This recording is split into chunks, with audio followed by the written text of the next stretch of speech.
Okay, I want to start today with a biological observation that is. Well, it's a little rude, maybe, Oh, okay. Let's but it's also, completely true. Think about the last time you were physically totally exhausted, bone tired. bone tired. You just ran a marathon, or I don't know, you spent all day moving furniture. Your legs are shaking, your back is killing you, your eyes are blurry. Every single part of you has quit. Except for one. I think I know where you're going The to the tongue. the tongue. It never gets tired. How is it that when the whole body collapses, the mouth just keeps on running? It's like the one muscle that doesn't have an off switch. It's a fascinating paradox, isn't it? And it can actually be a bit of a dangerous one. Dangerous, really? Yeah. How so? Well, think about what's happening. Your brain is tired, so it stops filtering. The part of you that says, maybe don't say that out loud, Your executive function. right, that goes offline. But the tongue keeps moving. Yeah. And that exact disconnect is the hook for the material we are analyzing today. It is. We are doing a deep dive into a sermon called Healing, Health, and Wholeness by Pastor W.F. Kumuyi. So for everyone listening, let's just sort of set the table. We have the sermon outline here, a full transcript from a minister's development session. And it is obviously religious content. It's a sermon. It is a sermon.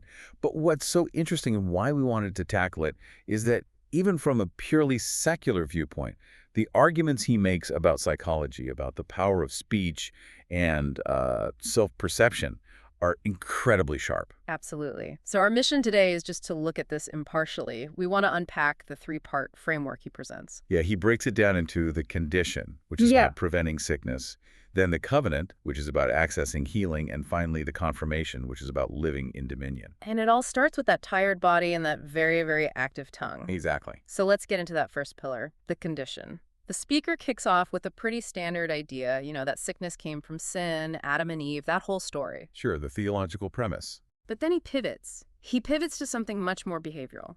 He argues that a lot of what gets people isn't just random chance, it's self-inflicted. It is.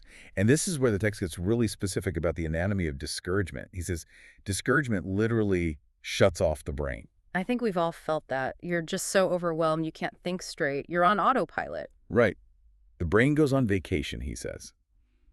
But, and this is the whole key, the tongue stays active. Yeah. And with no filter from the brain, the tongue starts speaking on its own. And that's where the danger is. That is dangerous territory. He uses a specific story to prove it. The Israelites in the wilderness, from Numbers chapter 21. The famous fiery serpents incident. That's the one.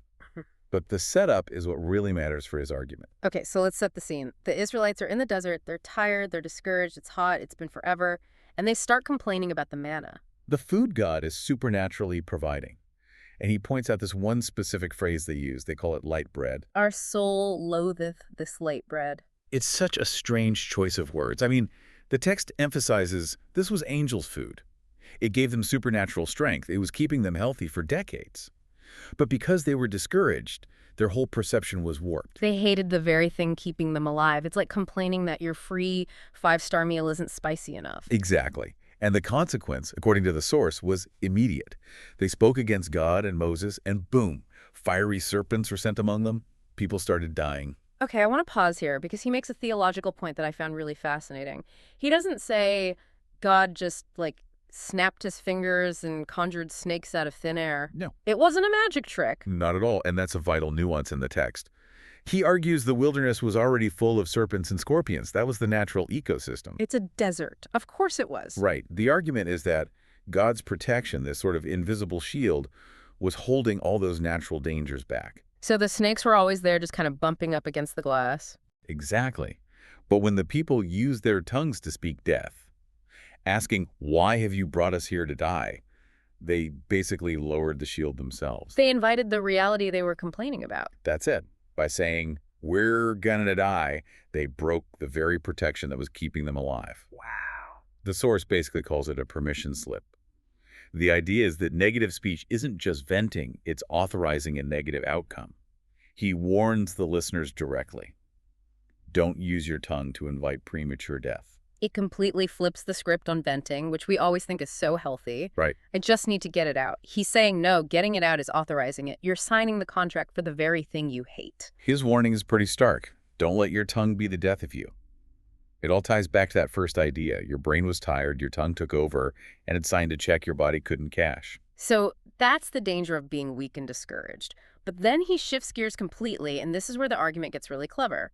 We go from the danger of being weak to the danger of being strong. Yes. The case of King Uzziah. The second mechanism. And this is so counterintuitive. We always think, I'm strong, I'm healthy, I'm safe. But the source says strength can be dangerous for people who are not watchful. Well, it makes sense when you think about the psychology of it. When you're weak or sick, you don't have the energy to get into trouble. True. You can't go out and commit outrageous things, as he puts it. You're too busy just trying to recover. You are humble by necessity. It's hard to be arrogant when you can't get out of bed. Exactly. Yeah? But Uzziah, he was powerful, successful, a king, and the text from 2 Chronicles 26 says, when he was strong, his heart was lifted up to his destruction. So what did he do? Because he took action. He didn't just say something. He decided he wanted to burn incense in the temple, which to us might sound fine, right? Like he's just being devout. What's the big deal? He's lighting some incense. But in that context, it was a huge boundary violation. That role was only for the consecrated priests, the sons of Aaron. Uzziah was the king, not a priest. He was crossing that line. He was effectively saying, I'm so powerful the rules don't apply to me. His political strength, he thought, gave him spiritual authority. And he gets confronted. I love the description of the guys who stand up to him. Azariah the priest and 80 others. They're called valiant men. And the speaker defines valiant in a very specific way. He says these are men with backbone. They aren't crushed. They looked at the most powerful man in the nation and said, you're trespassing, get out. That takes some serious gut. It does. But Uzziah doesn't take it well. He gets angry. And the speaker quotes someone, Spurgeon, I think, calling anger a short madness. A short madness. That is such a perfect description of rage. You really do lose your mind for a few minutes. You're not yourself. And in that moment of madness, while he's raging at the priests, leprosy breaks out on his forehead. Instantly. So the argument is that his emotional state, this pride mixed with that uncontrolled anger, actually triggered a physical disease. Correct. Uzziah is the warning against letting strength become arrogance. Physical health is connected to spiritual humility. It's such a wild contrast. The Israelites got sick because they were weak and whining. Uzziah got sick because he was strong and proud. It feels like you have to walk this really fine line. It's a narrow path. You guard your tongue in weakness, and you guard your heart in strength. Both extremes open the door to trouble. Okay, so that's the condition. Now let's move to the solution. The second pillar, the covenant, and this is where we get the central analogy of the pipe. This is the core metaphor. He asks you to imagine heaven as an ocean, an infinite reservoir of health, wholeness, vitality, just endless water. Okay, ocean up there. And earth is a dry land. It has sickness and need. Mud down here. Got it. Right. And the believer is the pipe connecting the two. Simple plumbing. In theory, the logic is that if the pipe is connected to the ocean and the tap is open, water has to flow. It's just physics. Pipes get clogged. I've had enough plumbing issues to know flow isn't a guarantee. They do. Yeah. And the source is very clear about what clogs the spiritual pipe. Doubt. He says, God did not create any believer to be a doubting Thomas. He's pretty firm on that. He even references Psalm 105. There was not one feeble person among their tribes. He basically says that's the standard. Zero feebleness. Yeah, and he extends that to modern communities and nations. But, and I think this is a really important practical point he makes. The feeling versus fact part. Yes. He kind of pauses the high-level theology to say, look, sometimes you have a headache because you didn't sleep. Or you're dehydrated. Right. He says, you are not sick. You are just reacting to neglect. I loved that part. It stops you from over-spiritualizing everything. Like maybe you don't have a demon. Maybe you just need a glass of water and a nap. Exactly. It brings a level of common sense to it. Yeah. You have to maintain the pipe. You can't blame the ocean for not flowing if you're abusing the vessel. So we have the condition, the covenant. Now we get to the third part, the confirmation. And honestly, this was my favorite part of the whole text. It shifts from history to a personal story from the speaker himself. The hidden star narrative. This makes it all very concrete. It does. So picture this. It's 1957, secondary school, and the speaker, who we now know as this major leader, a first-class math graduate, is failing badly. The numbers he gives are Well, they're stark. He says he got a 0% in one math subject Zero. A literal zero. You almost have to try to get a zero. and 24% in another. Ouch. And he says he accepted the identity. He saw himself as a dull boy. He had internalized that label of failure. He looked at those grades and thought, this is who I am. I think so many people can relate to that. You get one bad review, one rejection, and you just internalize it. You stop thinking, I did a bad job, and start thinking, I am bad at this. That was the label. But then, 1958, a new teacher comes in, a Mr. Bogu. Yeah. And he gives the class 6 algebra problems. And something clicks. Kumuyi, the dull boy, solves them, all 6. He calls it a hidden star coming out. He turns in the paper. The teacher marks it 17 points each. The total score, 102%. 102%. That's a mic drop. It is. But the most important moment isn't the score. It's what the teacher does next. He holds up the paper and asks the class, who is this? And Kumuyi stands up, probably thinking he's in trouble for cheating or something. Exactly. Because the dull boy doesn't get 102%. But the teacher just declares to the whole room, he is a mathematician. He is a mathematician. And he says that one phrase changed everything, his entire trajectory. He says, I stood up differently. That gave me chills when I read it. I stood up differently. His friends started treating him like a mathematician. He started acting like one.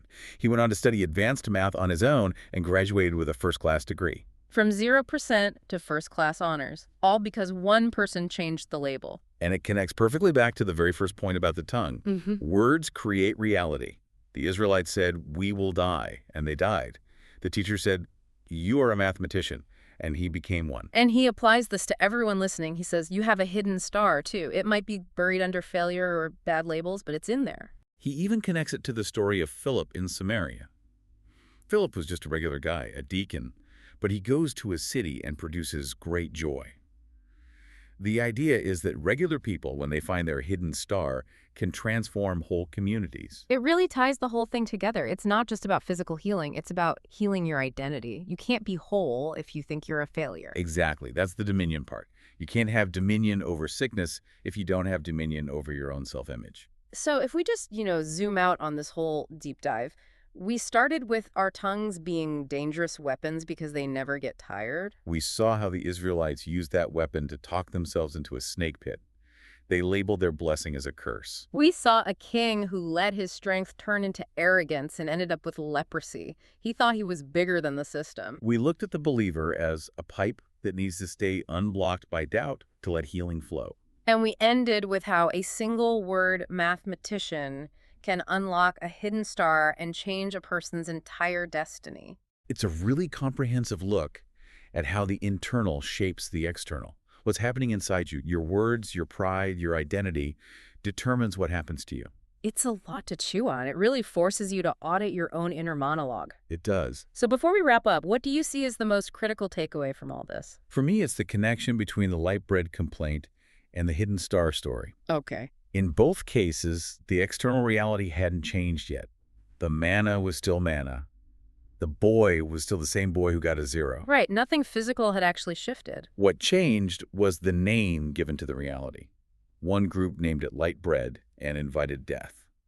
A teacher named a boy mathematician and invited success. The environment responds to the name you give it. That's powerful. It's all about the label. It is. And we are constantly labeling our lives. This job is a dead end. This sickness is fatal. I am a failure. Or this is an opportunity. I am healing. I am a mathematician.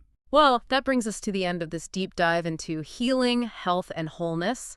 It's been a fascinating trip through desert snakes, temple incense, and algebra class. A unique combination for sure. I want to leave you with one final thought to mull over.